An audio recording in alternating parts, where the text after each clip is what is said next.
आपल्याला शंकरांच्या डोक्यावर नेहमी चंद्र दिसतो, पण हा चंद्र शंकरांच्या कपाळावर, माथ्यावर कसा आला? याविषयी एक पौराणिक कथा आहे. दक्ष प्रजापतीला 27 मुली होत्या. ह्या 27 मुलींचा विवाह दक्षाने चंद्रासोबत केला होता. या 27 कन्या म्हणजेच आकाशात असणारी 27 नक्षत्र होय.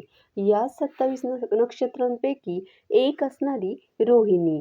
चंद्राला आपल्या सगळ्या पत्नींमध्ये रोहिणीच जास्त प्रिय होती. रोहिणीवर तो अधिक प्रेम करत असे.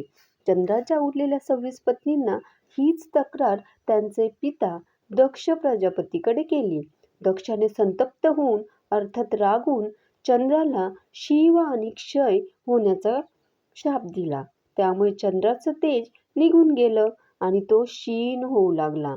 त्यानंतर चंद्राने भगवान शिवशंकरांची कठोर तपश्चर्या केली. भगवान शिवशंकर त्यांच्यावर प्रसन्न झाले. त्याला वरदान सुद्धा दिलं आणि त्याच्या शापातून त्याची मुक्तता सुद्धा केली.